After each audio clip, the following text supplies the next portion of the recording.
Hola, reciban un cordial saludo.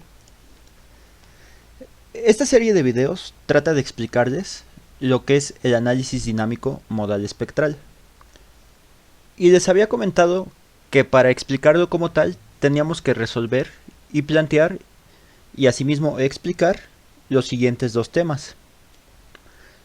El espectro de respuesta ya lo explicamos en videos anteriores y se determinaron varias cosas, como por ejemplo algunas definiciones,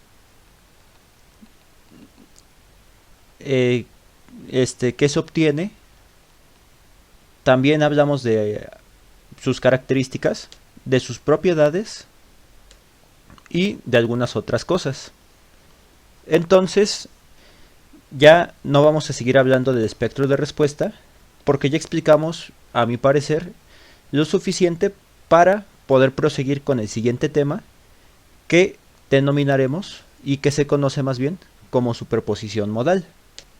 Una manera simple de explicar qué es la superposición modal consiste en imaginarnos un sistema masa-resorte de múltiples grados de libertad. ¿Y por qué no? Ya para este método contemplaremos el amortiguamiento. Entonces, ya tenemos un sistema de n grados de libertad. Lo que plantea el método de la superposición modal es poder, de alguna forma, mediante operaciones con matrices, poder analizar un sistema en...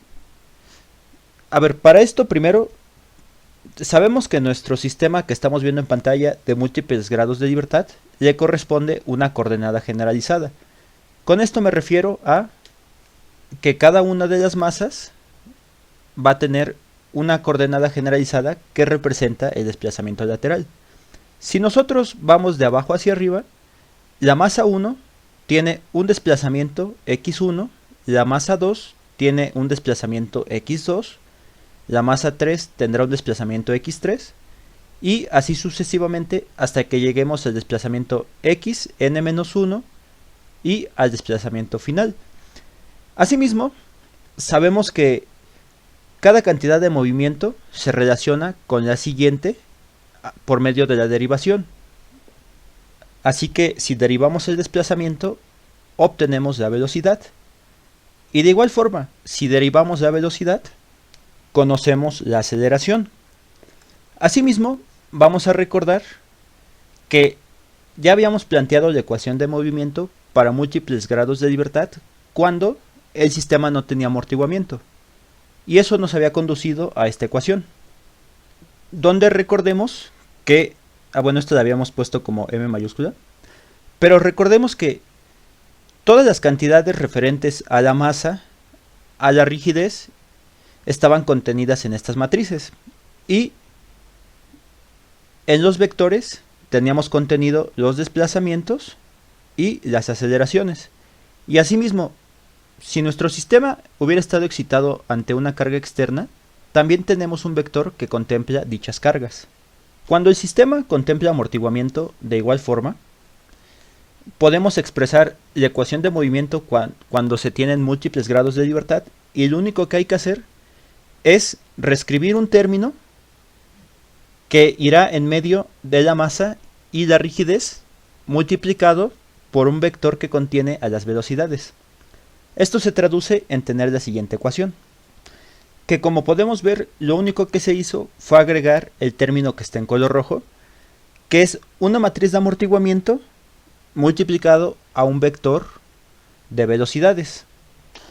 De esta ecuación puede que alguien se pregunte cómo se obtiene la matriz C. Puede existir la duda de si se obtiene de la rigidez, o más bien si se obtiene a partir de la estructura como lo es la masa y la rigidez. Entonces, hasta el momento que yo estoy grabando esto, conozco dos formas en determinar la matriz C. La primera de ellas nos dice que la matriz C es igual a un coeficiente A subíndice 0 que multiplica a la matriz de masas, y a esto le va a sumar un coeficiente A1 que multiplica a la matriz de rigideces. Hay una demostración de cómo se obtienen estos términos, pero como de por sí este video trata de una demostración y ya hemos hecho varias demostraciones antes, y lo que a mí me interesa es avanzar con el análisis modal espectral. Directamente ya les diré que el valor de A0 se determina como el valor de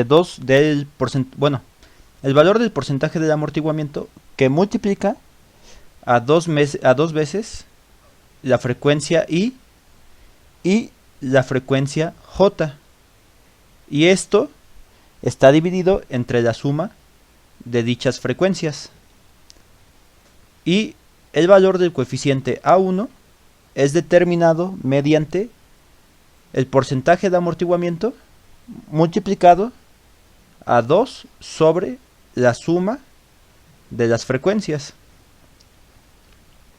Cuando tratamos sistemas de 2 grados de libertad, entonces I es igual a 1 y J es igual a 1. Cuando tratemos sistemas de 3 grados de libertad, se recomienda que I sea igual a 1 y J sea igual a 3. Y cuando tratemos sistemas de 4 grados de libertad o más, se recomienda seguir utilizando I igual a 1 y J igual a 3. Si por ejemplo analizáramos el sistema de 10 grados de libertad y quisiéramos determinar la matriz modal, aún así el valor de I sería 1 y el valor de J sería 3. Entonces, de lo que tenemos de la línea roja hacia arriba es una forma de determinar el amortiguamiento, que como vemos, la matriz de amortiguamiento depende de la matriz de masa y de la matriz de rigidez. No obstante, también nosotros podemos recordar esto. La matriz, o más bien, el valor del amortiguamiento, el valor C, es 2 veces psi por omega por la masa. Entonces, nosotros también podemos hacer que esto sea igual a 2 veces psi por la raíz cuadrada de K sobre M y multiplicado por M. ¿A qué les quiero decir con esto?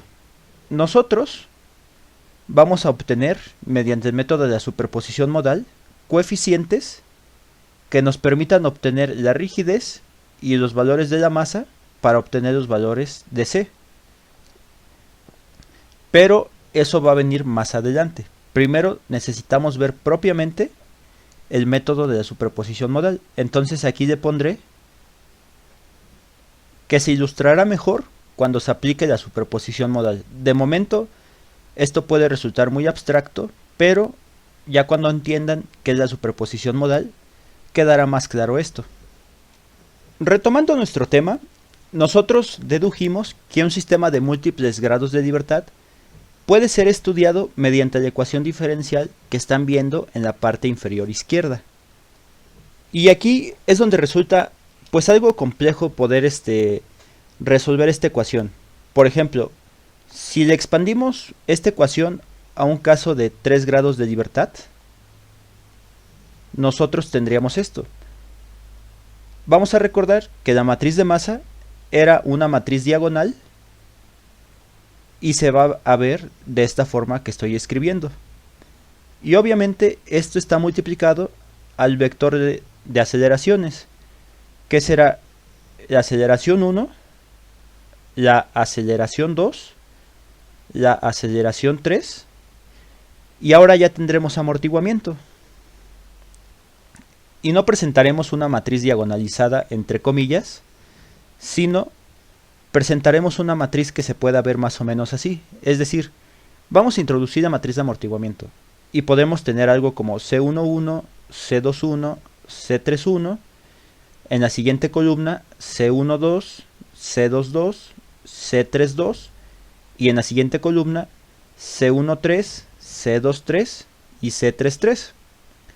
Y esto estará multiplicado por el vector de velocidades, que será la velocidad 1, la velocidad 2, la velocidad 3, y a esto nosotros le vamos a sumar la matriz de rigidez, donde la primera columna será K11, K21, K31. La siguiente columna será K12, K22 y K32. Y la siguiente columna será K13, K23 y K33, multiplicado por el vector de desplazamientos que contiene en el primer renglón el desplazamiento 1, seguido del desplazamiento 2 y terminando con el desplazamiento 3. Y esto estará igualado al vector de fuerzas P1, P2 y P3.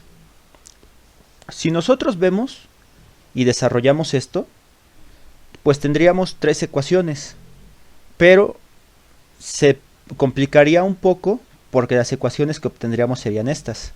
Esta, por ejemplo, sería la primera ecuación, que consistiría en multiplicar todos los primeros renglones de cada matriz por el vector columna que contiene aceleraciones, velocidades y desplazamientos.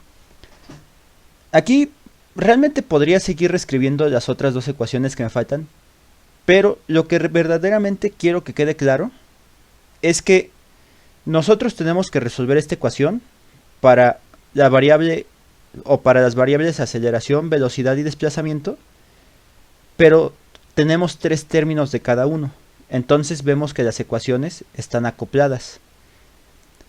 Y como les había comentado, si es que recuerdo bien, nosotros vamos a facilitar mucho el trabajo de solucionar esta ecuación diferencial que tenemos en la parte inferior izquierda si nosotros de alguna forma logramos diagonalizar el problema. Gráficamente, o más bien esquemáticamente, ¿a qué se refiere diagonalizar el problema o desacoplar el problema? Esto se refiere a que un sistema de múltiples grados de libertad nosotros lo podremos estudiar como si fueran varios sistemas de un grado de libertad. Es decir, tendríamos esto. Tendríamos nuestro primer sistema de un grado de libertad y así sucesivamente hasta que lleguemos al sistema n.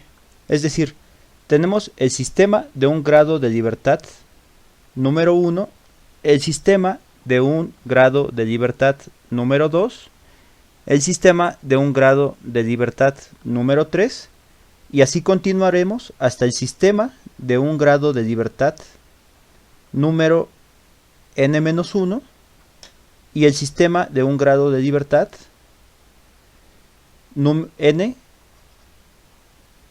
y nosotros podemos entonces obtener la solución del sistema acoplado mediante sistemas desacoplados.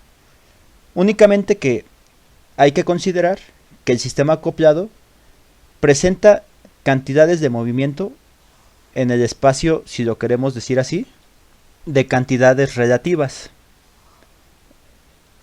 Y estas son las cantidades relativas, repito.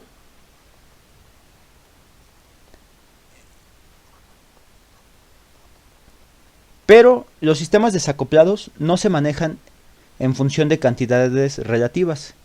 Estos sistemas desacoplados se manejan en lo que se conoce como cantidades modales, que denominaremos con la letra Q.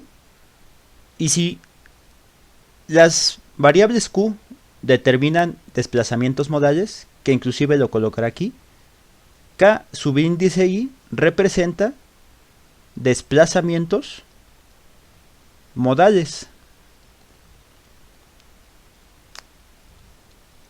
Así como las cantidades relativas podemos obtener las velocidades a partir de los desplazamientos, para las cantidades modales va a ser lo mismo. Entonces, nosotros denominaremos a Q derivada como velocidad modal.